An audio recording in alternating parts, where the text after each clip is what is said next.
Sorry, I'm a little out of it. Trying again. 1, 2, 3. 4, 5, 6. Great.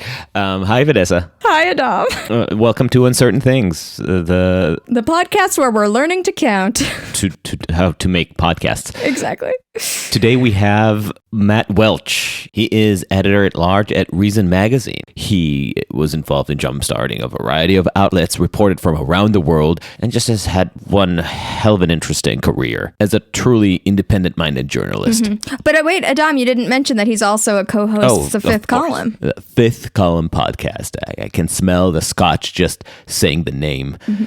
Well, we invited him to join us on the day of Biden's inauguration because Matt's perspective on things is just so healthy, refreshingly not insane, and as I mentioned before, has that libertarian disdain for all political tribes that's especially needed in times like these. Mm-hmm. We got into the whole question of unity, which was one of the themes in Biden's inauguration. And I'm not sure how much we delved into it, but I think we all agree about how, and sorry if we're too on brand, but how frustratingly and intentionally stupid and cheap everyone is being about the unity conversation. I'm tired just trying to remember all the inane op-eds from the Democratic side about whether or not Trumpists should be welcome at the table, whether or not there should be a Truth and Reconciliation Committee, and from the Republican side on Biden is being hypocritical about unity because look at all the Democratic policies that he's trying to advance, and seeing so many sanctimonious Republican politicians, some of whom still cast doubt about Biden's legitimate victory, malign their heads off about how Biden's rhetoric is divisive or Biden's policies are divisive. It just reinforces this feeling that nobody believes in anything. Nobody has a vision of what kind of world we want to live in, but everyone is just so committed to the battlefield itself. So now the word unity is what masks were 6 months ago. Right. And thus on to the next stupid battle. Mm-hmm. Aside from that, we talked with Matt a lot about the responsibility of journalists and media for this current moment. What's the responsibility of the individual reporter, if any, of the media outlet, of the platforms that host them?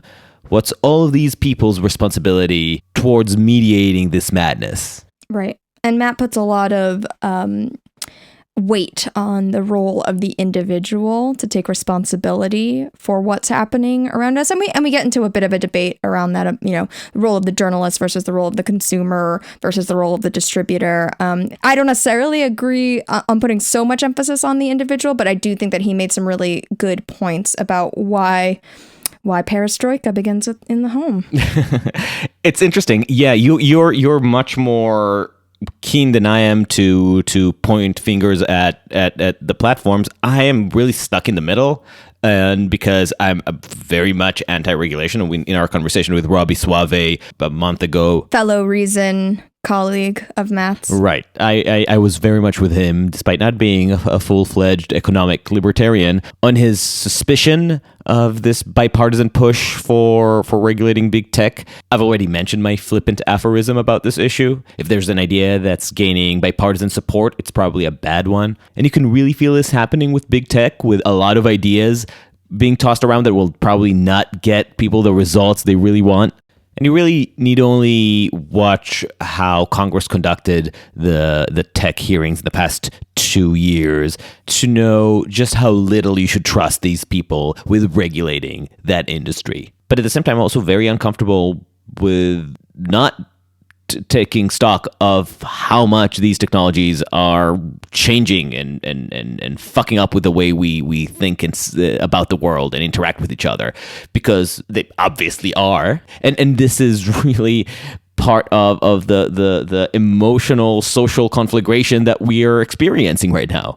Yeah, and to be clear, I'm not saying that it's all tech's fault either. I'm also still kind of trying to evolve and figure out my position on this. And hopefully, like we'll pursue some conversation in the future that kind of dive into this more. But yeah, I just think that there's blame to be spread around. So, but either way, I think like Matt's points are very well taken, and the individuals in our society do have to take responsibility for some of what's happening. By the way, we get into a lot about, cancel culture and the way that we're behaving in terms kind of culturally as well as like in the political sphere. Yeah. I guess his argument is sorry, I was just thinking about your previous sentence, like realizing that Matt's argument is along the lines of, hey, Bloomberg, stop trying to take away Americans' bucket-sized soft drinks. That's not the way to get Americans to change their diets. The only way Americans are going to start eating healthy is if they choose to do so. Your laws aren't going to make any positive difference. They're just going to create more criminals. So same applies to media,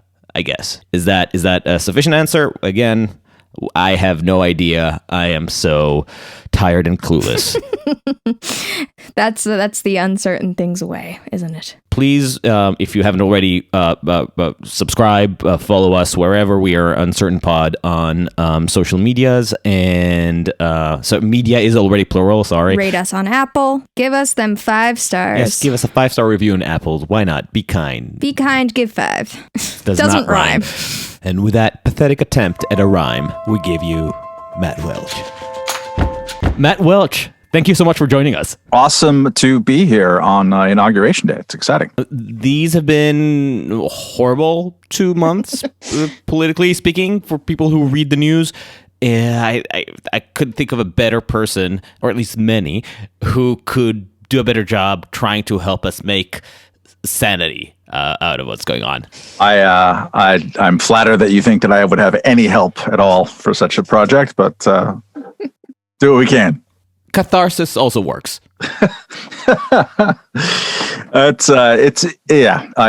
been a very strange part of, especially what we do at the Fifth Column podcast. Like the response that we get is the word sanity just comes up over and over again, which is just not what you'd expect from 3 assholes getting drunk, but that's what happens apparently. It also is a commentary on the state of all other discourse, I would say. That's true.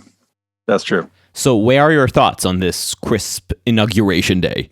Going into it, I understood that Joe Biden was and is kind of by comportmental necessity just sort of geared toward doing a speech about unity. And also that that's kind of what the guy in that position has to say after all the unpleasantness. And that I'm just really not the target audience for that particular message right now. Really nothing against him, but just against unity. You're in the give me partisanship and give it now. It's not partisanship. It's just that it's hard to believe in the ancient faiths sometimes, and right now, unity and a common national purpose and a bunch of other stuff, it just feels like it, whether or not it should feel like that, and we should respond in a better way. It's just Lincoln, better angels of our nature, this, that, we've heard a lot of that before, and we do need to lead ourselves out of this thing. I just, as ever, I feel like the way out of it isn't necessarily going to be speeches, and the political class is always and forever, so is Hollywood, always trying to find the speech that's going to turn it around. It's my favorite part in any movie. And then the king made the king's speech, and it was all better, or Churchill made that speech, or whatever. The Joseph McCarthy. I'm partial to the Independence Day one with the aliens. That one's really good. See, I never saw that one, but I think I've seen clips of it enough, and it's a speech. It's like what Allen Iverson says about practice. Are you talking about practice? Really? It's the problem that histories and more so films and novels are written by writers and who tend to have the narcissism of putting so much emphasis on the power of the word to persuade the masses and change the tides of history. Although this year I was kind of heartened, and maybe it's just because I'm consuming less media, but every year there's always the really terrible Thomas L. Friedman column, like that is writing the president's speech. This is what the president should say. It's like when the columnist is volunteering for job of speechwriter, that's when you know that the last fresh idea he had was 3 years ago, if that. So I don't think we didn't see a whole lot of that. It's just, we're tired as a country, and it's depressing, super depressing to even, look up from whatever dungeon that I'm sitting in and occasionally glance at the TV and just sort of see people walking, in the middle of a green zone where the only people in attendance are wearing, combat uniforms, just like kind of takes the fun out of a situation, which I'm already, again, I'm not the target audience. I'm not geared to receive the pomp and circumstance, like watching cable news during this day. And I had to turn it on to Fox just because it's like, give me an opposition place. Cause it's all the, the Brian Williams voice, it's the majesty of the peaceful transfer of power. It's like, dude, not this year. Not this year. Come on. Everything kind of sucks. Like let's mail it on a cocktail napkin, get back to work. Is my point. But on the other hand, I guess they're trying to convince themselves that nothing happened in the past 4 years. Yeah. We're exactly where we left off when Obama left office. Just look, even Lady Gaga is singing and nobody's talking about American carnage. Well, it's hard. You can't, there's going to be an incoherence associated with it, right? So like in the same paragraph, Joe Biden was talking about how, folks, we're one America. We're all got to come together, etc. Okay, great. You got to do that. But then he also has to kind of like condemn the insanity that's happened. So like he wants unity. And also it's really important that y'all stop lying, you bunch of white supremacists. And it's like, okay, that unity message might be falling on their ears a little bit different. But again, you have to do that. I mean, like a terrible thing happened. And a series of kind of riffs in what should be kind of, to use the worst word of the last 4 years, the norms. But like that actually turned out to mean something a little bit. And we have to acknowledge that and call it by its name, preferably without getting super hysterical about it. But that's the thing that's impossible about American politics and media, is that just everything is geared towards the hysteria. So as ever, just if you're going to watch the stuff, watch it on C-SPAN, and don't listen to anyone talk about it because it's bad. I kind of, because of that, I think I was kind of into the pomp and circumstance. See, I kind of, you're the target audience.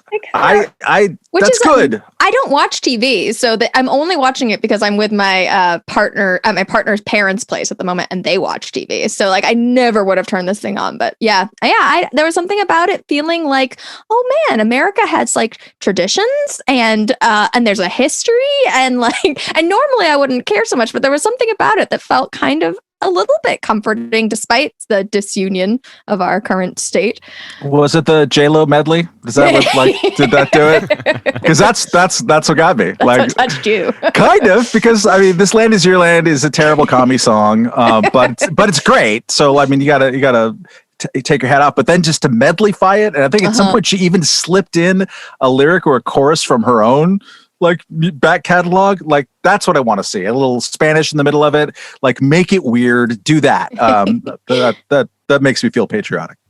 So you started tugging at many different threads that I want to get into. So the first thing that I'm going to randomly pick at, I don't like pageantry. I'm repelled by pageantry normally, but there was something comforting about Biden being so anodyne. Is just listening to him was ambient. You're falling asleep, and that's a great thing. I really think most people are tired of the politics of constant outrage and feeling like your head is on broil. So nodding off during a political speech is excellent.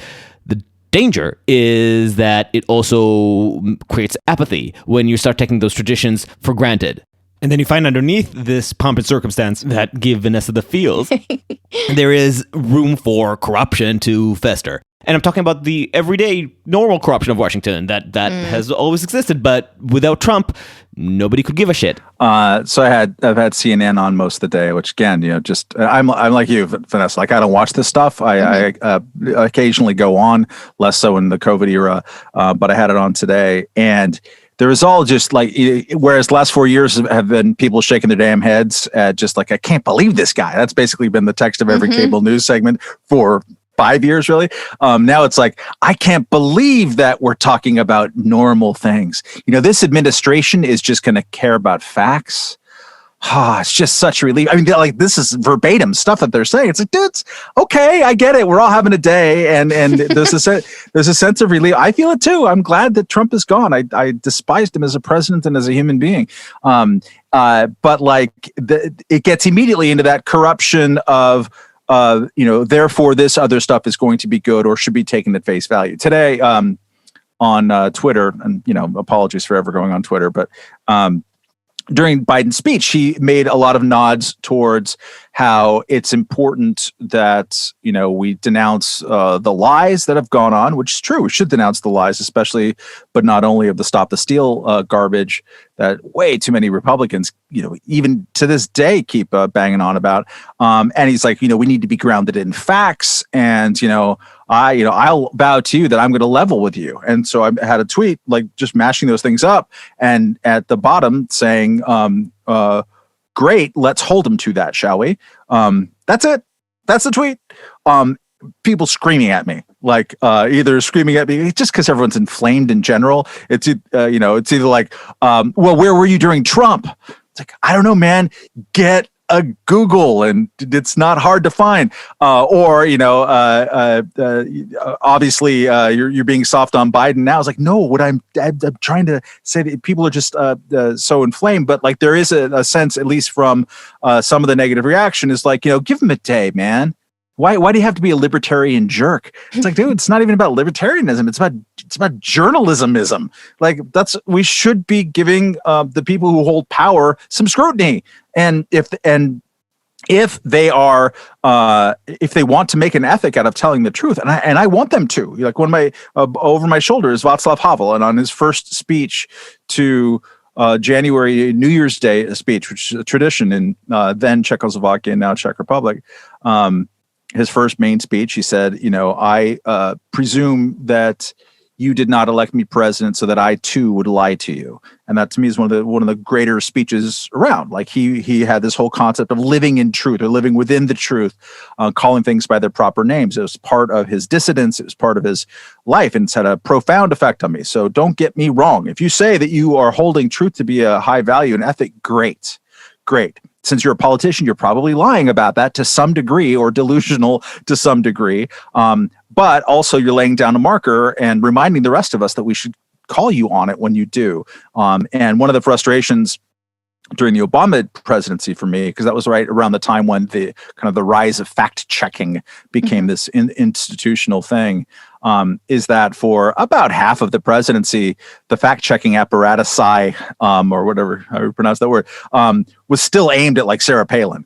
Like, the lie of the year, one of those years, was Sarah Palin talking about death panels. It's like, okay, I get it. She's also like, hosts a reality TV show in Alaska or some crap, and he's the president who, by the way, in selling Obamacare, did lie a few times in ways that are, and eventually apologized for them. So like, don't the exhale, the expression of relief shouldn't be, now I get to go take a nap. And I think what too many journalists do not understand about the audiences that react in a hostile way towards them is some of the why of that hostility. It's more like, there's something wrong with people who react to us because they're allergic to the truth.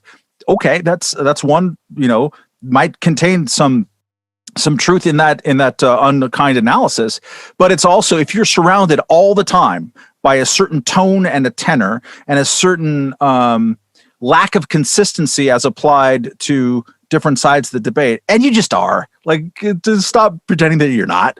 All you have to do is just turn on the TV. I'm sitting, I was slacking with one of my colleagues at Reason today, like, they're going to make me an OAN watcher here by the end of the day if I have to keep watching all of this, like, hagiography about Joe Biden, who's been with us.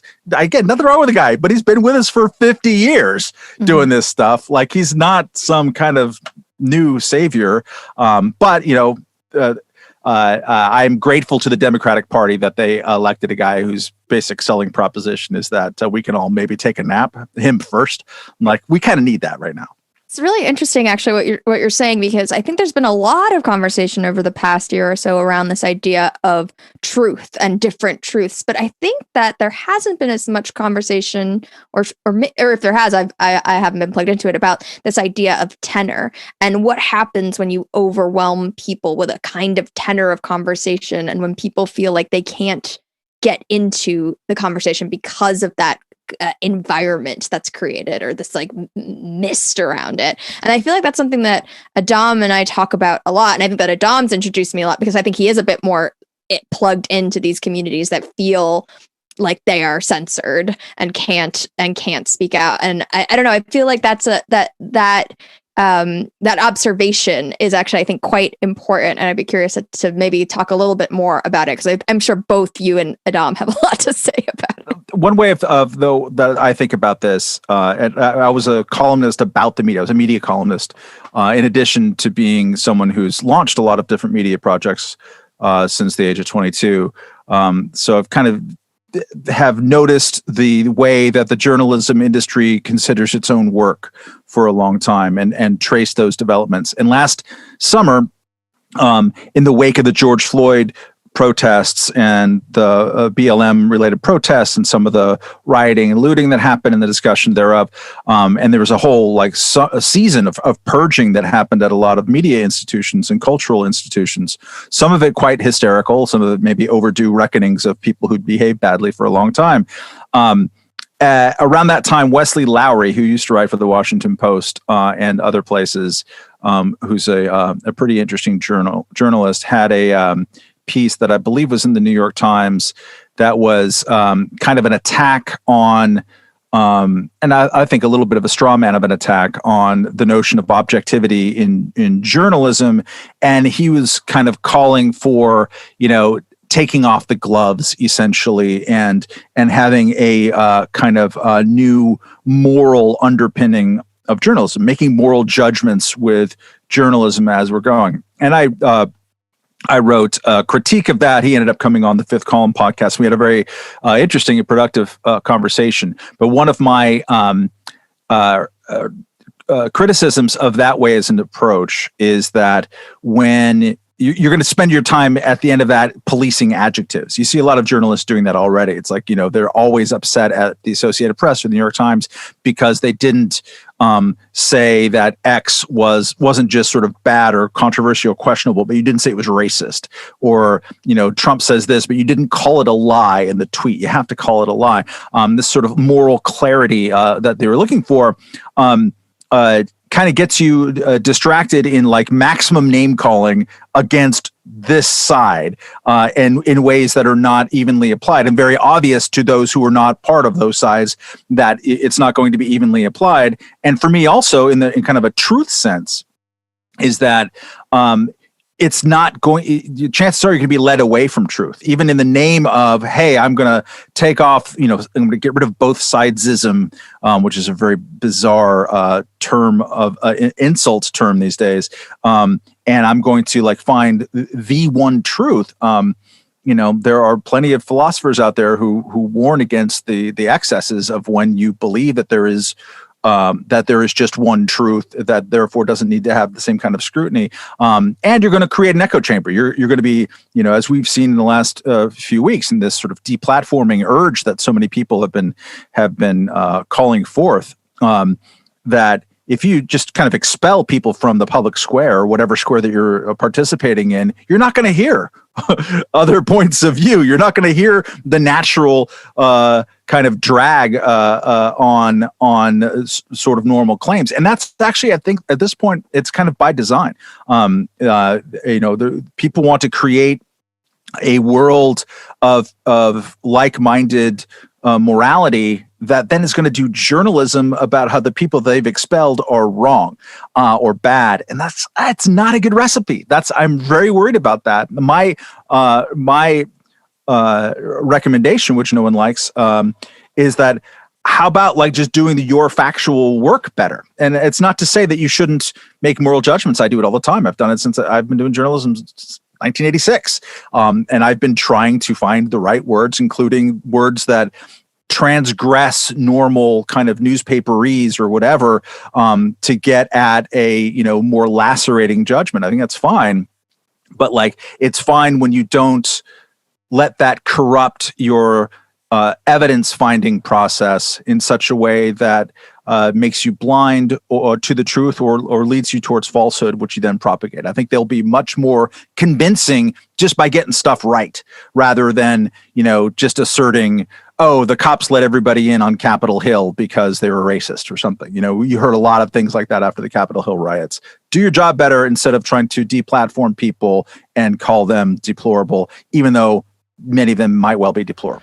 The problem seems to me to start when calling out other people's factuality becomes nothing more than a cudgel to use against an opponent, and not really a value that we want to elevate as a standard of practice. And across the board, we see how gleefully and gloatingly people will point out and say, look at this factual error. Whether it was nefarious or an honest mistake, it doesn't matter, while quietly brushing under the rug the same types of mistake being made in their own home. The truth is that there's just diminishing demand for actual factual reporting. This is not what the audience wants. They want warfare. We used to have a saying back in the late 1980s, those of us of a certain age, and it doesn't make sense, to be clear, but it's that perestroika begins in the home. Which perestroika was in the air. It was just like the idea of making the world a better place. Of course, that's not what perestroika was about, but it doesn't matter. It sounded funny when you were a jackass 18-year-old in California. But like it does kind of start there. I think consumers of news have a responsibility that way too many are not taking. They need to hold the outlets that they support or read or watch, listen to, in check. They need to choose them well. They need to not cherry pick, for God's sake, one single little bit here and say, see, Antifa did the riots. See, the Dominion machine, it was controlled by the Venezuelans. It's a big country. There's a lot of data points. You can always find one. Trump won one of those 64 cases that he took to court to challenge the election, but he was 1-63. That's a bad record. You have a responsibility. And I know some people who are really smart or have been really smart in the past who held onto these little anomalies like life rafts and like try to throw them at me and say, see, you use Trump derangement syndrome. Why aren't you following the truth? It's like, no, dude, you are doing a really, really bad job of news consumption. And as you do a bad job of news consumption, people are making money off of you. There's an interview with head of, I believe, Newsmax in early November. I believe Ben Smith from New York Times did one. There was another one that appeared somewhere else. And basic gist of it, and you should go look at as opposed to listen to my rendering of it, was like, dude, you know that a lot of what you're peddling right now is just garbage, right? And the guy's like, yeah, there might be, but there's an audience for it. And there is. And there's not just an audience for it in terms of news, but there's an audience for it in terms of the entire kind of political churn machine, the grifting, the 501c3s and 4s who are always sending out scary emails about how the bad guys are going to eat your babies. The people who are running ads for those people and are, in the mix and are on cable news shows. It's kind of a bad racket. And, but there's a consumer driven quality to it. People have a demand for their biases and fears to be confirmed. So it starts with the consumer doing better. It goes on to the individual practitioner, in this case, journalist, to not get caught up in it. Once you start getting caught up in the team exercises, I'm a master of just atrocious analogies. So the way I look at it is like there's two rivers. One's going in this direction, one's going that direction, and they're going super fast, or this direction, right? Opposite directions is what I mean. And in the middle of the two rivers is a strip of land.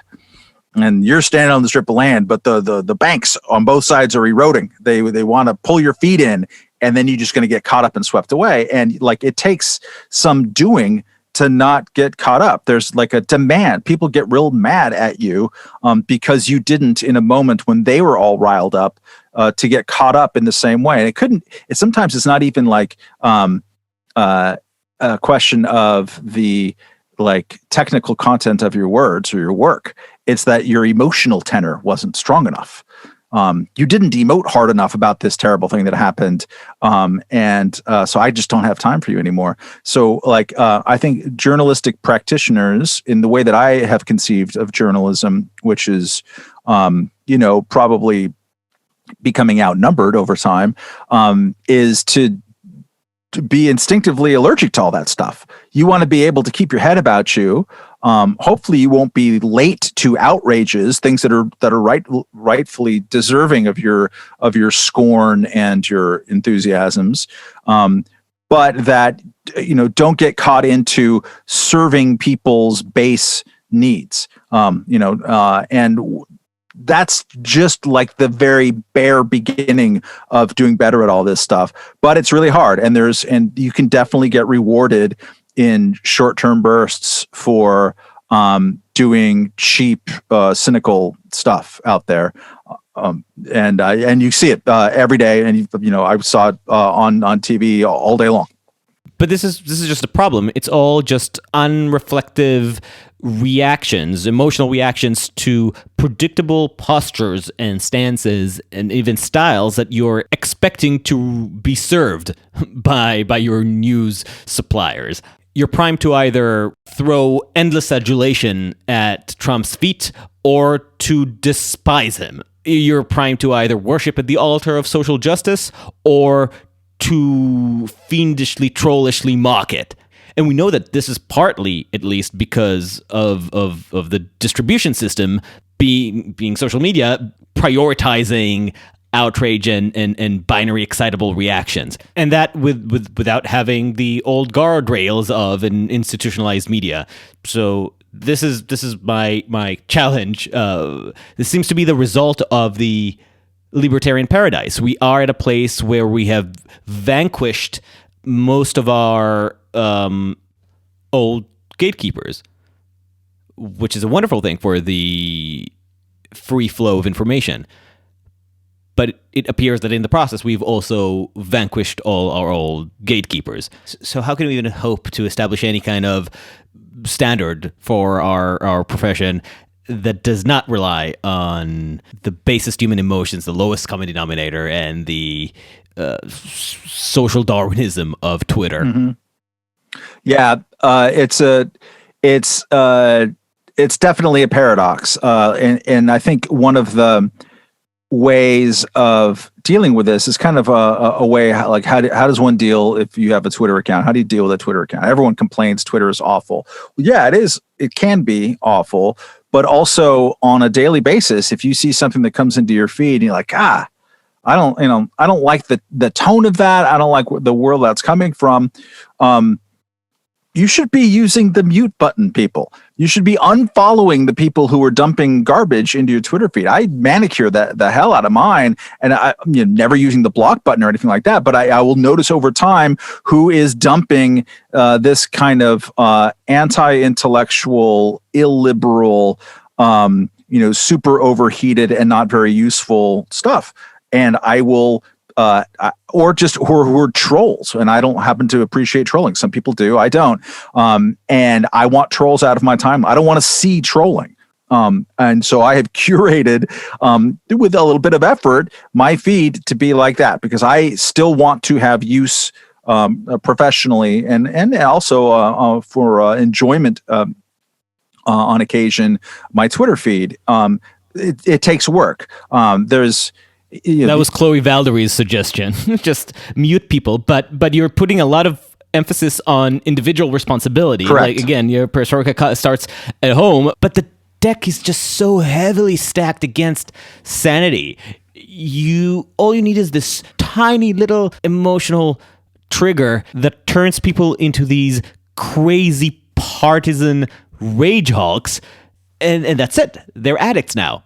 And these people are just going to come back again and again to get their fix of how Democrats stole the election or how Purim customs are cultural appropriation. Now, I'm really not a Frankfurt schooler who thinks that people are automatons and can't make their own decisions. But I'm also recognizing that we are helpless animals sometimes when the emotional cognitive stimulation is more than we can handle. That's why addiction is a real thing.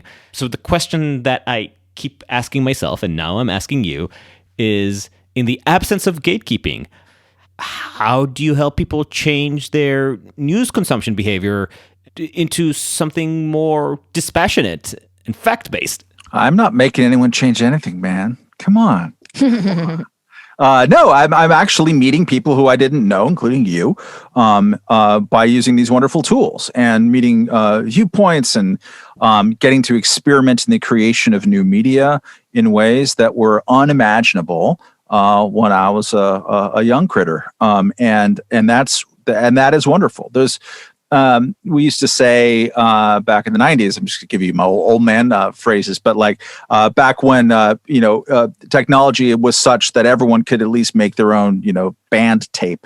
That 99% of everything sucks. Of every cassette or piece of music, recorded music, is bad. That's probably a bit too much, but it might not be.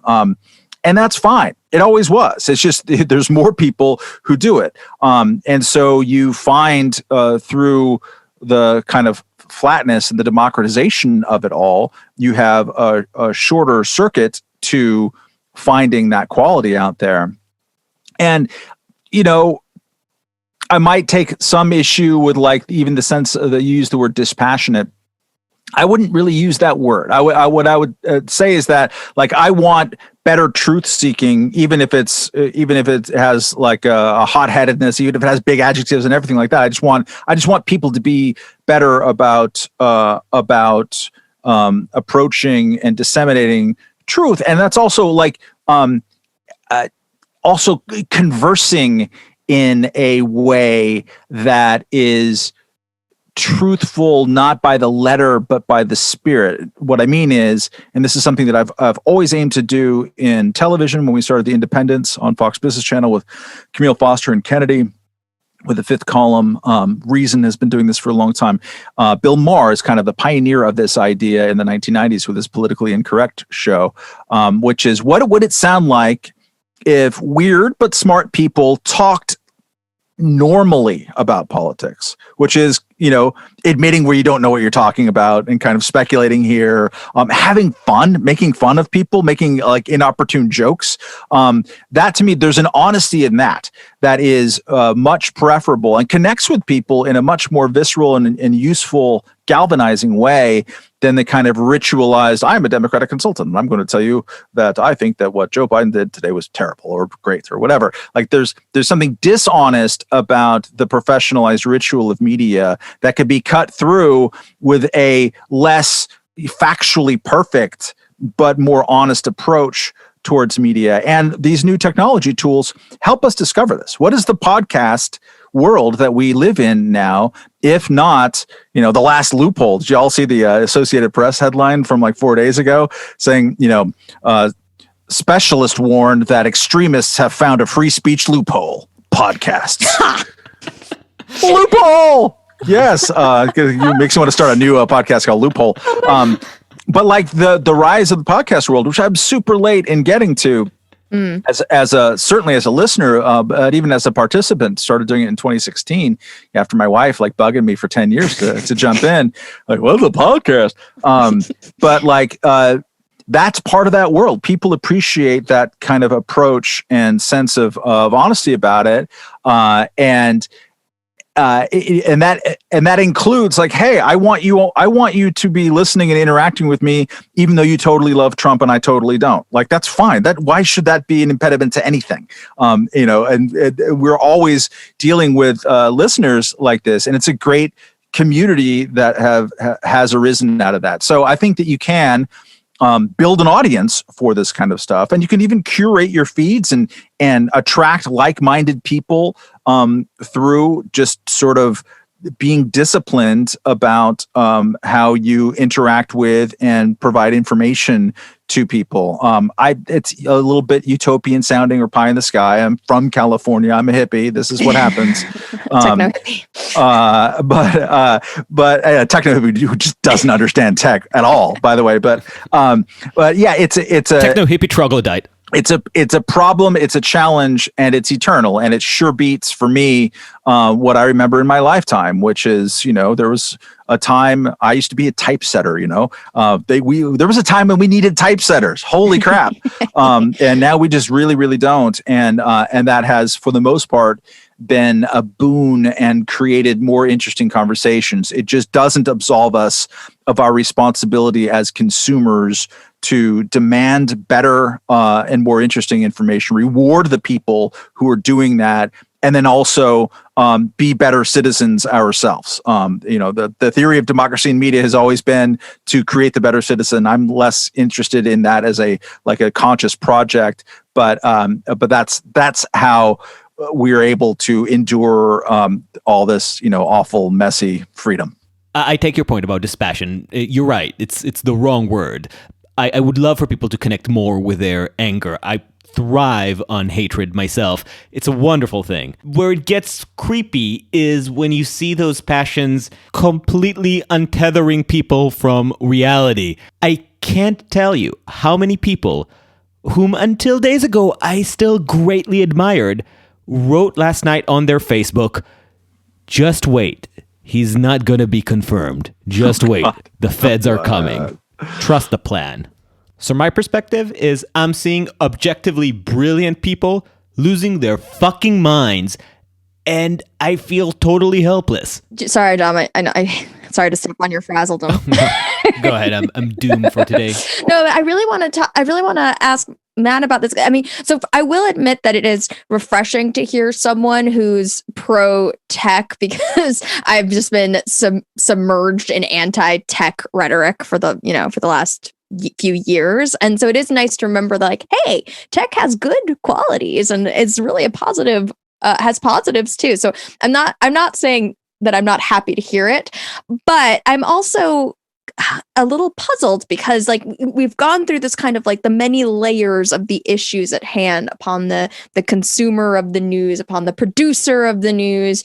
And there is a big part of this puzzle, which is the distributor, and that is tech. And we can even take podcasting as an example, because big tech is not making money from podcasts, right? Only by we are so lucky to exist because Apple kind of forgot about us and hasn't really put money into Apple Podcasts in over 10 years. But it's just okay, we're not going to touch it, but we're also not going to disturb it. And so by the good graces of Apple does this whole ecosystem exist. But it's not we are the podcast ecosystem is all about these conversations. It's not about getting a lot of eyeballs and making a lot of money. And so when I think about what's wrong with journalism, it's not the podcasting world. It's all of the things that are visual, that are being shared, that are going viral. And I think there's this whole business model that is incentivizing all the wrong things. And it just doesn't feel like you can extricate that part of the puzzle from everything that's going wrong. There's always going to be incentives for venality. There's always going to be market for it. Always. And it doesn't matter who's peddling it. I was spending, or what is the latest technology to do it. I spent a lot of the weekend, as one does, reading the 1947 Hutchins Commission report on a free and responsible press, which is fascinating subject, but of another time. But it was an elite attempt beginning in 1944. So with, the rise of, fascism is all around us. And, where did we go soft? What did we do in our media diet that produced this moment? You can see why I was freshening my history on this, because there's some interesting parallels. And the conclusions that they came up with are these new technologies and all these tabloid newspaper values, they're just going for sensation. They're using hate speech. It's frequently racist, and maybe people should slow down and stop seeking sensation. It's funny. And it's perennial. And they're also, that was at the dawn of radio, just before TV kind of takes off. And you can feel a sense of visceral horror at mass media. And there's a theory, I think it's called Gresham's Law or close to it, that when a media becomes mass instead of kind of, liturgical top down, then it's going to crowd out quality. It's going to be more hard for quality to rise. And it's a fear, and it's a fear that's driven in part, in my view, of both a mistaken and a paternalistic sense of the audience as vessels. The people are beaming in their messages to these vessels and activating them to go into a direction. The Orson Welles' War of the Worlds was the Big Bang theory for a lot of people, because there's a whole myth about how everyone went crazy and started jumping off buildings and stuff. Didn't happen that way, but people thought of that. The Frankfurt School of criticism and theory really saw culture as a sort of transmission device and to activate the proletariat in one direction or another. I don't think that's how we consume media. I mean, you're talking about you're expressing your own sense of dismay at the things that are produced by technology. I have a 12-year-old daughter and a 5-year-old daughter. You know what the 12-year-old's been doing? Sea shanties on TikTok. Sea shanties on TikTok like crazy. And it's like super creative and fun and bizarre and like pulling this old culture back in the new. And some of it makes money and most of it doesn't. And who cares? It's this great creative thing, especially during a pandemic. They don't get out much, and it's a nice way for them to do it. And as far as like making money, dude, tell Joe Rogan he's not making money. Bro's making a lot of money, and Spotify's making money off podcasts. It's happening. Of course, most of the stuff does not and will not, and it has ever been thus. I mean, I was a part of the blogging revolution after 9/11, which was really fun to take part in. Again, as someone who doesn't understand technology even a little bit, but it was an initial rush around the usual gatekeeping in media, and it had a very, very liberating effect. And it also brought forth a lot of crap and a lot of stupid pathology. A lot of people got captured by their audiences. Lord knows we've seen a lot of that go around since in every fora. But I don't think that the way to solve the crap problem is to kind of like throw your hands up in the air. But at some point, there's going to be a lot of crap that's consumed. There's going to be a lot. Politics is, I would argue, kind of fundamentally structured as a pretty crappy business. It's the organization of hatreds. That's really what it is. And there's all this kind of argle-bargle around it. It's not a very noble thing. That's with us. And so we live in this fallen world. What do we do? And how do we respond? I just want to make sure that we don't respond in ways that are going to legally restrict the speech of people or their opportunities to speak. And then culturally, I don't want us to respond as individuals by seeking to banish people off of places, or like there's so much tattling going on. Mother Jones magazine, it's not a sister magazine, but they're in the same publishing category of opinion magazines. The editor there, who I know, Clara Jeffrey, was like encouraging her Twitter followers to call up their cable providers to tell them to get rid of Fox News on their cable channels. If you can hate Fox News, it's fine. But like, what a weird thing. It's a journalist encouraging people to call up and have tattling on another journalistic company. That was just it's unheard of. Mika Brzezinski and Joe Scarborough were like looking in the camera and saying, Facebook, you're a disgrace to humanity, and should be shut down. It's like, what's going on with people? What that censorious instinct is going to lead to bad things. And in the short term, it's going to lead to those companies that are Apple and that are Amazon that have these sort of choke points. They're going to be put under political pressure to exercise them. And that is what we are seeing right now. I don't want it to become legal pressure. But the first thing that's going to happen is that it's going to be cultural pressure that will bring the legal pressure. I don't want that. I want a culture of free speech and free exchange, not kicking people off places. You're taking me to one of the points that I want to ask you about. So I am having this ongoing argument with a number of friends, including Vanessa's partner, about this horribly termed issue of cancel culture and whether or not that's something that should be, of concern. And one of his arguments is that ostracism can be a great tool to resolve conflicts and draw lines of permissible behavior without involving the state. So he's almost making a libertarian defense of cancel culture. My perspective, in contrast, is that of a I guess, culturist, somebody who puts a lot, maybe too much emphasis on culture, like the authors that I accuse of overemphasizing the power of the written word. I perhaps put too much emphasis on the power of cultural institutions and the free dissemination of ideas to shape society. So for me, the moment the prevalent culture becomes too, like you said, censorious and tattletale-y, and witch sticking, then you start losing a lot of the things that make a society vibrant, alive, dynamic, and just worth living in. So as a libertarian, where do you stand on this quote unquote cancel culture debate?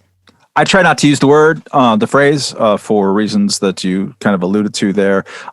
What I don't want to see in the world is a pile-ons of people that are not based in anything resembling due process. You don't have to adjudicate every single claim in the world. You can have an opinion about a bad guy being bad. I have an opinion that Ted Cruz, if he shows up in public anywhere, I'd love to see him booed for the rest of his life. Just booed. There's Ted Cruz at the football game. Boo! I think that'd be great. I think he's a shameful person. And he behaved badly. I look forward to him losing his next election and treated like a pariah. I think shame is good. It's a free association right, for sure. Boycotts. But I thought libertarians loved the Freedom Caucus. I'm kidding. Interesting group of people. They might be part of the Patriot Party sooner rather than later. But so ostracism is fine, especially when it's directed at people who are actually powerful, who have done things that you don't need to do a lot more research on. Ted Cruz and his behavior during Stop the Steal, we got a handle on it. There might be some other thing that comes up, but we saw what he did in plain daylight. We're not depending on someone spreading a story on Twitter that we can't fact check. I know too many people whose lives have been really hurt badly by online swarms. And these are people who are not powerful, who are not public officials in any way, shape, or form, who were accused of things that grossly distorted whatever the root thing was that they've done, and their lives and their businesses were ruined. That to me is bad behavior. The piling on, the sort of online swarms, especially against randos, or just people who are not necessarily sticking their necks out as public figures, and done by people, including way too many journalists in the last season in particular over the summer and the post George Floyd moment.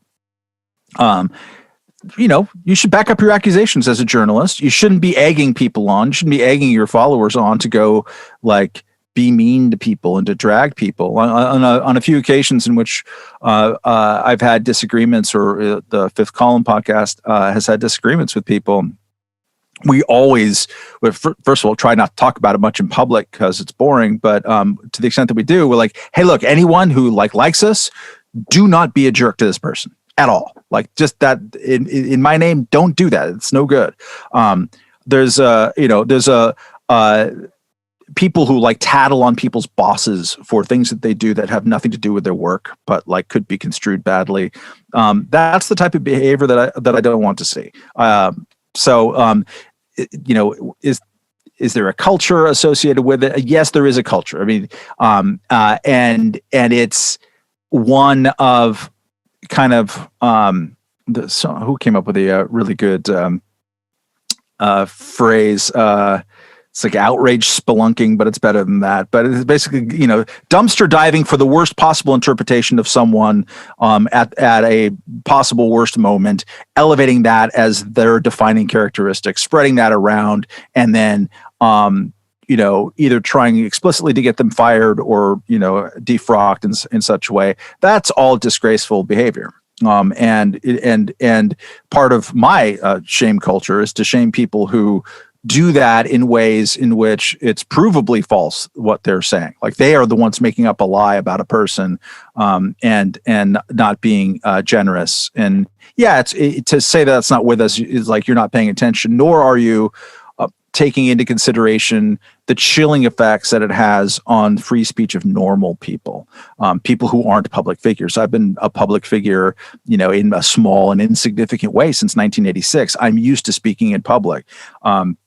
So if I criticize the local initiative at my public schools here, my daughter's public schools, to combat white supremacy in their words, or segregation in their words, I do not get upset when people call me a racist, because I can say that they're being ridiculous and I can go back at them. But I know so many parents in this area, and I've written at length about this, who are terrified to issue even the smallest criticism at any number of initiatives the local school system is doing, because the local school system has weaponized the word racist against just people who are participating in the public process. Is that cancel culture at some point? Like, who cares what we call it?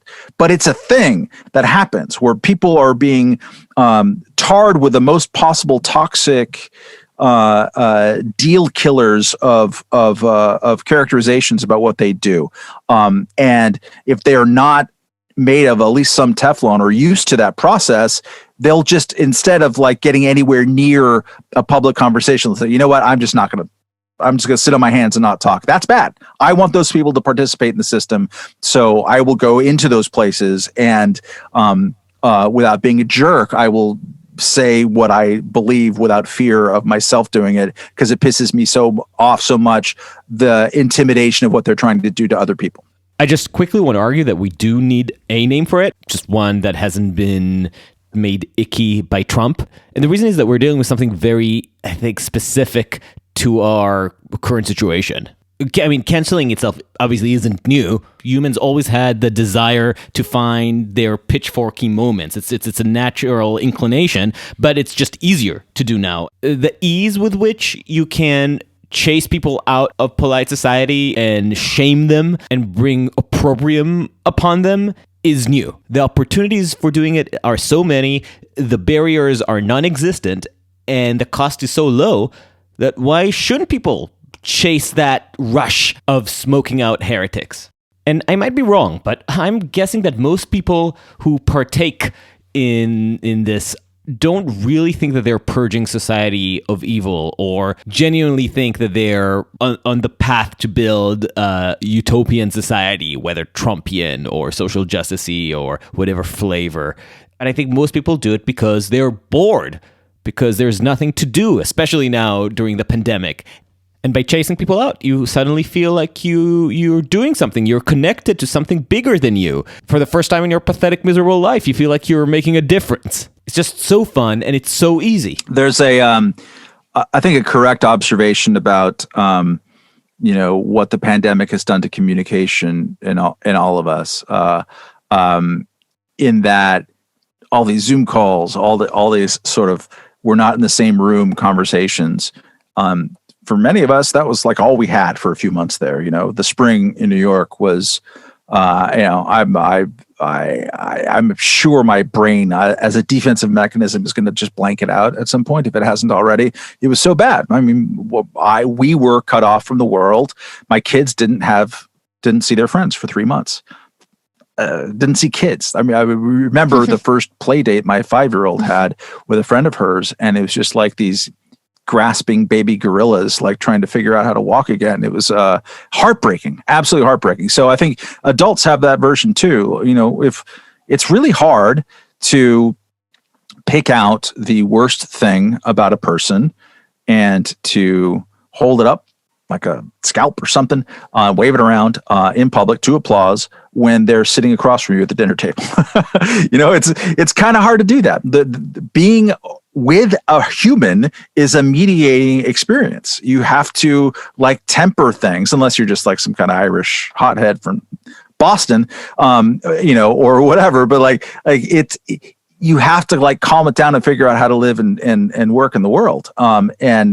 And that's normal. I think a lot of these things that happened over the summer, there were like workplace revolts, places where no one had gone to the workplace for a long time. So yeah, you can pull that Slack message out and you can say, see, and like you haven't been able to, pick the knit out of your cubicle mate's hair for so long. You've just sort of forgotten how to deal with people on a human level. I think all that's part of that, but I think you're really right about that kind of rush element of it. It's just like, it must be really thrilling. I talk about this a lot with my good friend Nancy Rommelman, who's a great journalist who experienced this in Portland. Long story boiled down to her. She had a podcast that was misconstrued, and because of that, her husband's whole coffee business in Portland was wiped out. And it's just like, it boggles the mind. Then it happened very, very fast. Swarms of people. But she and I have talked about this a lot. Like, what exactly happened there? If you can talk about it. Brief story. She had only a 5 episode, as long as it last, video blog series that was launched in kind of amidst the Me Too explosion of things, in which she, a journalist, and her friend Leah McSweeney, who's this interesting character who's on Real Housewives of New York as a character, but entrepreneur, clothes designer, weird person, friend of mine. They launched it to try to talk through honestly the differences between a Harvey Weinstein scenario, which is just this horrible ogre doing awful things and abusing his power, and I forget the name of the dude who had the one bad date with a girl who wrote He's on Sorry. Yeah.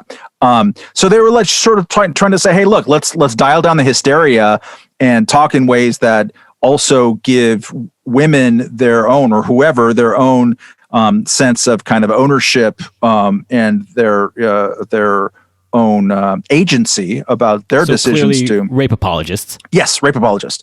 And the problem also, and this is where I come in, and I am part of the blame, is that they're like, what should we call our podcast? I'm like, how about Me Neither? Oh no. And, oh no. See, which is a joke, but then they took it, and then and she was in Portland, and Portland, Oregon is not currently known for being super tolerant of deviant kind of discussions of things. And so it was just like, rape apologist Nancy Rommelman is so bad, let's drag her husband's coffee roasting business. And that's what happened in a short order. And it's all closed down. He's moved to Mexico, last I heard. It happened fast. Wow. I bring this up. It's an interesting story itself. You can go Google it. But also, she and I have always marveled at, we lack that gene, that thing of piling on, saying, when's what's her face landing? Remember that from 6 years ago? I forget what the story was, but it was a publicity executive had tweeted something bad about AIDS in Africa, and Justine, when's Justine landing? Right. Well, she was tweeting while she was on the plane. Yeah, and everyone just dragged the hell out of her, and I think she ended up losing her job. But the joy that people take in piling on that, I don't have that. I could never have that. I don't even know what that's like, and we marvel over that. And one of it is that it just must be pleasurable at some point, and I'm sure it packs extra visceral pleasure. And also, you've been using the tools of how to do that. In a time when you don't see your fellow human beings, you don't have mediating conversations, and you're spending all your time online, just looking for crap to doom scrolling and looking for crap to be outraged by. So yeah, it's with us. It's ugly. But I think there's also, and this goes to our previous conversation about journalism and tech and all that stuff, and podcast. I think there's a tangible backlash to it. People are rewarding those of us who kind of say dude, let's be sensible. Let's have a sense of due process and proportionality. Let's not be afraid to have a normal conversation. Let's not silence ourselves, and let's laugh at the assholes. I think that there is a market for that, and almost a necessity for those of us who can engage in that to do at least some of it. I want to go back to something that you said earlier when you were talking about the kind of the public discourse that you've been involved in around your school. And I read an article that you wrote in the New York Post kind of talking about the heated conversations that have been happening in your school, specifically around a kind of diversity initiative that had been somewhat controversial with some of the parents. And your point in the piece was that, the language and the rhetoric being used was kind of putting people in a tough position, whereas if they objected, they were basically deemed racist. And I found it interesting because you brought up that they opened up their opening slide to the parents with images of segregation of the past, and I've been seeing this. I come from an urbanism background, and I have been seeing the kind of employment of history, in particular our American racial history, actually being employed in a quite sophisticated manner. And I'm thinking specifically of, for example, last year in Minneapolis, there was a reform movement to kind of introduce different types of zoning reform that would potentially create more equitable outcomes in Minneapolis. And they actually did a really in-depth public engagement campaign and taught a lot of the folks there in Minneapolis about the history of redlining in the city, about the history of urban planning decisions that have created a very unequal and inequitable city. And so I had been thinking about that as a positive way of going about doing public engagement and potentially creating more equitable outcomes. But from reading your piece in the New York Post, I kind of started to see the potential downsides, I guess, of that approach. And I was wondering if you could just speak a little bit more to that, expound more on what happened and why it was kind of problematic. It has some interesting things to say. Like, for one, I would have welcomed more discussion of New York's actual history, including, in this neighborhood. A friend of mine named Tim DeRoche wrote a really good book last year about the history of kind of school map drawing. And it's overlap, like literal overlapping or overlaying with racism and redlining and other things like that. And it's very, very eye-opening. And that is apparently also the case in New York City, including Brooklyn and the district that I live in. Would have loved to hear much more about that because it's local history that's germane to the point. I don't need to see Bull Connor's fire hose as part of that demonstration because that's Bull Connor. That's not New York. That's 1950s. It's not what year are we in? It's not 2018 or whenever that process started. It's definitely a play to emotion. There is what's the name of the podcast? Nice White Parents is a podcast the New York Times has done about, and like the title kind of gives away the vibe of it, which is that no matter whatever the problem of racism is in New York schools, we can blame the good liberal white parents they're the problem. They're the problem for staying in the school system. They're the problem for leaving the school system. And it actually starts with the school that my oldest daughter goes to, which is kind of funny. But anyways, in that and in some of the commentary about that, they talk about how Bill de Blasio, mayor of New York, resisted for way too long in the eyes of many people of using the word segregation or segregated to talk about New York schools. And I always found that funny. Curious why so many people were focused on using that word. And in fact, he did not use that word in the first 3 or 4 years of his administration. For me, segregation immediately conjures up Bull Connor. It conjures up there is a legal system that is designed to make sure that the people that we don't like for their immutable characteristics or class characteristics are excluded by force of law from a thing. That's a heavy, terrible thing. That's all over the country. It's from Southern California, where I'm from. It's happened in New York and certainly happened in the South. That is a terrible thing. That is not what the situation is in Brooklyn schools in the year 2018. And And so for a long time, I thought this was sort of a sideline, but then I began to realize, no, actually, there's a reason why activists focused on that language. Once we establish the baseline that what we have is segregation, that New York has, in the words of UCLA, thing that came out in 2014, the most segregated school system in the United States. That has emotional impact. Like, God, we're doing segregation. We got to stop it. I want at all times the words to be accurate. I think that they can be well bad enough without engaging in hyperbole, particularly in public discussions. In the public discussions that I participated in, and I have stopped because I'm exhausted by it, and pandemic and whatever. And also, I've written about it, and the decision points of their kids have kind of passed us. But I saw again and again and again people literally called racists or heavily intimated that they were racist just for asking normal questions that should be asked as part of whatever change that they were doing. The language is part of it. It's sort of softened the ground for making these changes and making it seem like if you were against it, then you're obviously trying to fight for white privilege. I can't tell you how many people who accuse me of being scared of black people or something. My daughter literally goes to the blackest school around us on purpose. But that people have been conditioned by this sort of language and by the ritualistic shaming. The head of the Department of Education in New York says, if you oppose this stuff, I'm going to call you racist by name. And they've like a woman saying things at a meeting, just engaging in public participation. Boop, there's someone recorded on an iPhone.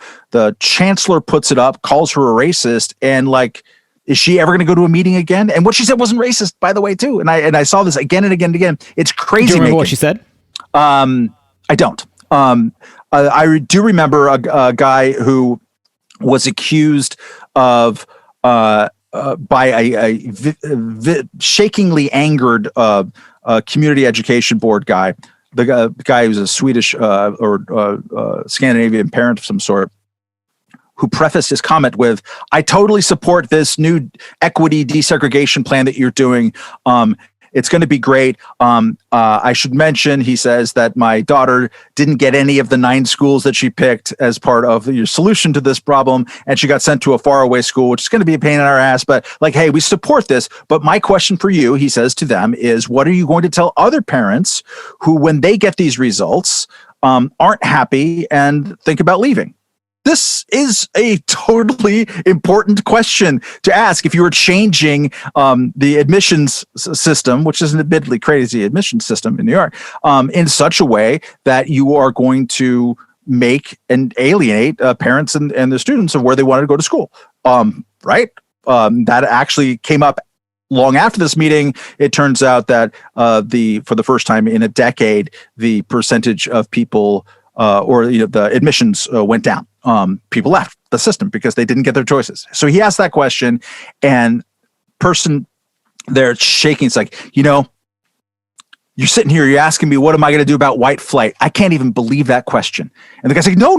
I mean, that's not what I like this. I like what you're doing. I'm just asking. And he kept stammering. And then someone else would come in and pile in and say, hey, look, you can go into your second home and you can travel and go anywhere you want to. But, other people of color. And then the superintendent of school is just like, this idea that black and brown kids can't learn the same way that others, it's just, I can't believe that we're hearing this. And the guy's like, I didn't say any of this, right? I was in contact with this guy because I described him in my piece, and he found me afterwards. He moved out of Brooklyn because he felt like Brooklyn was calling him a racist. He was totally scarred from this, and he's not a racist. He was asking a totally normal public policy question, but the entire way that it's set up, this discussion is pointed in that direction. And it's infuriating because that is precisely such a loaded and momentous word. And who lives in Brooklyn? Who chooses on purpose to live in Brooklyn? Is it someone's like, God, Where's the red pen? I want to red line me some minorities. That's not who lives here. That's not, it's a bananas idea that this is like a conscious or even a kind of an unconscious set of preferences. So it drives me to distraction to see, and I'm totally open to like, hey, look, there's a local history. The reason why people like this school instead of this school, and this boundary over here was drawn at this point. I want to hear about all that because chances are it's going to be super nasty and bad. New York has a real bunch of set of really kind of nasty racist histories that should be exhumed. But to bull Connor it, to desegregate it, to white privilege, or white supremacy things on a daily basis. We got emails after the January 6th Capitol Hill riot from both principals, the DOE head, the superintendent, all of them talking about white supremacy. Okay, all of you? Did I need 4 emails about white supremacy to describe guy with a QAnon shaman guy? I mean, there was a lot of awful people, no doubt, definitely some white supremacists based on everything I've read and seen there. Is it the lead paragraph in the email from the school? Maybe it is, and that's fine. But if you, getting back to your tenor and tone question, if you are skeptical about any of that stuff, you were deliberately made to feel not welcome. Again, I don't care. I don't need to be welcomed. I'm a public person, and I'm used to having ideas that are not in the majority of where I live. That's totally normal. The thing that irks me is when basic language is used incorrectly, and then used in a way to hurt people who are not public figures and to actively discourage their participation. It's the public policy equivalent to strategic lawsuits against public participation, SLAPP lawsuits, which are used by big business or politicians or whatever to like try to silence people from criticizing them in some ways. This is the equivalent, and I think it's bad. I mean, the example that's more common that we've noticed from our listeners of the Fifth Column, because Camille Foster is an idiosyncratic character, to be sure. He's always encouraging people to, in his words, be brave and call bullshit. He doesn't have a lot of time for the anti-racism industry of the Ibram X. Kendi school. Robin DiAngelo, the white fragility stuff, and the way that that's being sort of taught, and it's being taught in a lot of like corporate settings. We've gotten at least 200 emails from people saying like, HR pulled us in and said we have to have this workshop and read White Fragility or read How to Be an Anti-Racist, and they talk about the process of it. And these are people who aren't walking around with like, Camp Auschwitz shirts. They're listeners to the Fifth Column, which is, it doesn't brand itself as an anti-racist show, but it's a show of people who don't like racism, for sure. And that's just the appeal isn't the opposite. And they're just kind of bewildered. And those of them who like would sort of bring things up like, hey, isn't this book kind of garbage? Which both of them, from everything I've heard, are. Or just sort of like ask a follow-up questions. And these are people who work in the military. This is people who work in jobs at companies that they created in some cases. It's crazy. It's just like, you can't talk. You can't do this. In at least one case, maybe 2, a person got fired, even for sort of like bringing up mild pushback on some of the claims that were made there. So that's how you do it. You fire a guy for like saying, really? At a meeting about, how to behave and talk in public. And like we've seen some of the sort of talking points like, don't push back against these arguments or against these people. That would be sort of like a rude or an aggression of some sort. Those are the people who are going to get radicalized. Of course. I mean, not even radicalized in the putting on a hat and being a crazy person and spend the next 10 years in the federal pokey, but just like, a person who gets fired for that is going to be pretty committed to the anti-woke team for a good long time and very open to messages from those who are talking about that stuff all the time. I don't think that's productive. I'll just say, so from my experience of corporate racial sensitivity trainings, and I've been through a few under different employers, there was one thing that really shocked me. It was that until that time, I was sure that nobody uses the term microaggression unironically. It shocked me to be disabused of this notion. I'll just say, to put a button on it, that a lot of people have experienced some pretty crazy HR over the past 12 months, and the stories would shock the average listener if it hasn't happened to them already. And if you think that that's going to produce better political outcomes, I think that's a bad prediction. How do you? The problem with all of this is that I mean, there are so many problems, but one of the things that makes it so difficult is that you can see how all those events are also inciting crazy reactions on the right. Not just reactions, it's inciting a whole industry that feeds off it. When you see, forget about Trump, Tucker Carlson, Hannity, Holly, because he was dropped by his publisher, talk about cancel culture, you start losing track of what the hell we're talking about. It's calling every single thing cancel culture, seeing every single act of disapproval or groups showing their disdain and anger as cancel culture. You can see how this is getting exploited by the industry on the other side. My question to you is, how do you reach some kind of level-headed balance when reporting and talking about these issues? How do you draw those lines? I mean, the famous quote from Orwell, right, is to see the nose in front of one's face requires a constant struggle, which I've always taken to heart and have enjoyed. But an important part as like maintenance for me is to get the hell away from the political machine.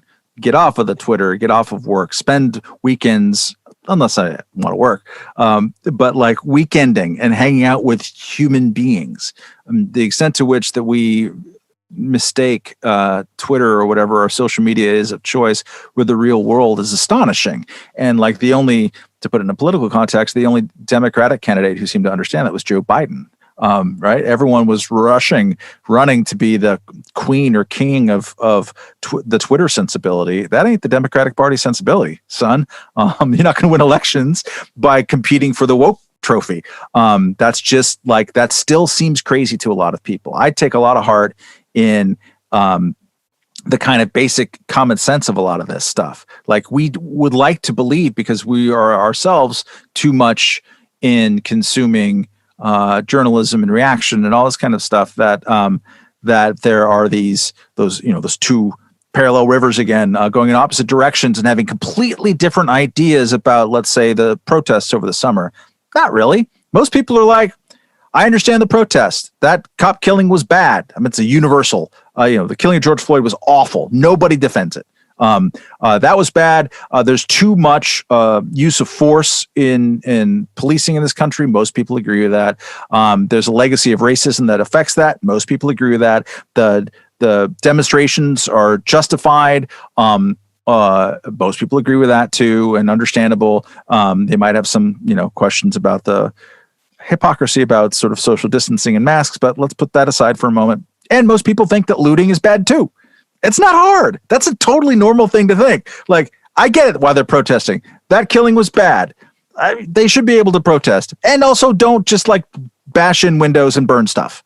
That's a pretty normal thing. We act like, or we experience it as it's not normal. So when you unplug and talk to normal people and your family or your friends or whatever, I live in Brooklyn. It's not a normal place. It's a place that voted probably 3% for Joe Biden. I haven't looked at my neighborhood recently, but it was 91 or 2 for Hillary Clinton. So it's pretty lopsided, And like, people find all this stuff crazy too. Like, they're not spending their entire days online. So it keeps me pretty grounded. I mean, the Capitol Hill riots as well, like just the Stop the Steal thing.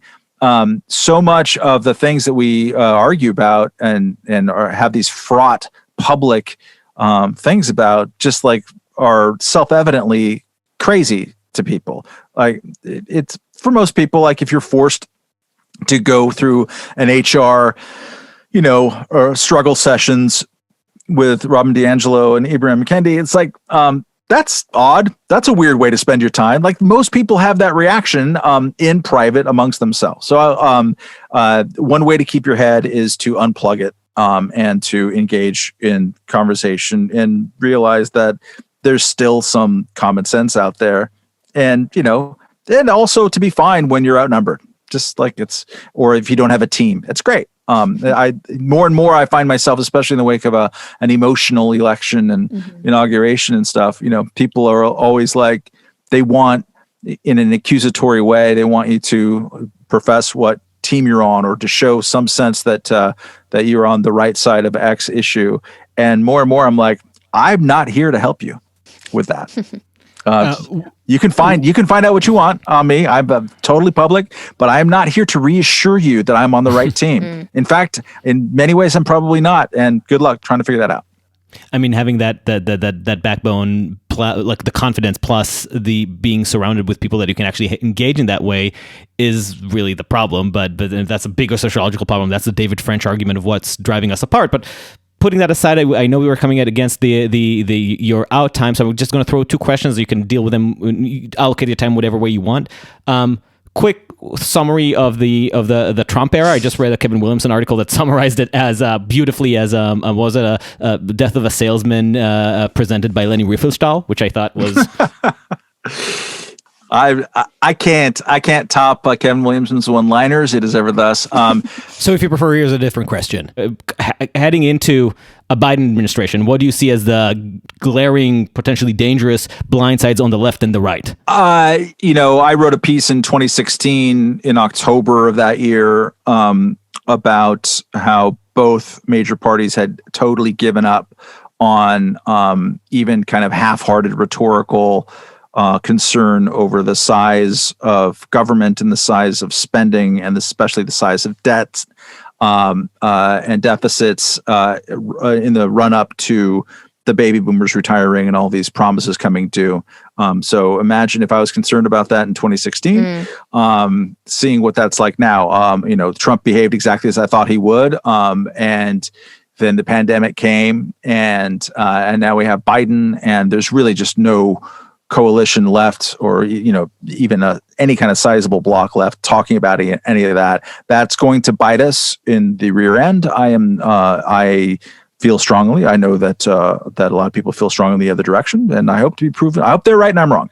Well, Republicans do become deficit hawks during Democratic administration. So I don't even think that's going to happen. And to the extent that they will, people will laugh them, rightly so, out of the building. Mick Mulvaney in 2015 wrote an op-ed for the Wall Street Journal saying, and it was about some temporal spending bill in that moment, saying if we increase the deficit by even $1 right now, Republicans will lose the public will lose confidence in Republicans, and they'll be right to. We won't have credibility next time. Mick Mulvaney, 18 months after writing that, was now chief of staff, and he had 17 different jobs in the administration.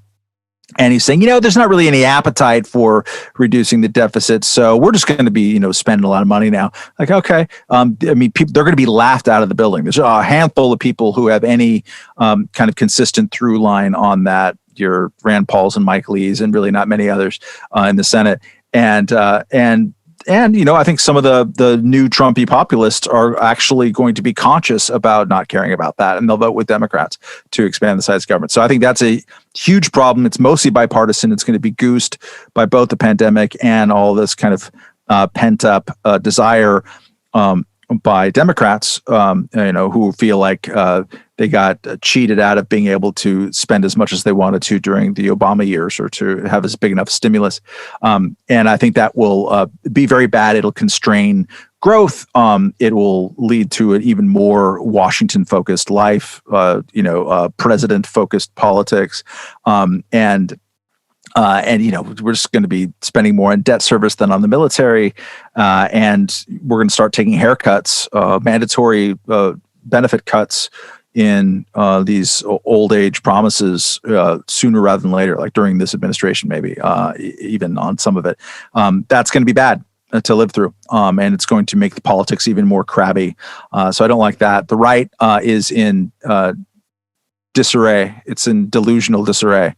They have a chunk of it has a problem seeing the universe straight at all, and it's not good anymore. It maybe never was good, but like when you have 127 members of Congress voting to not certify an election that was fine.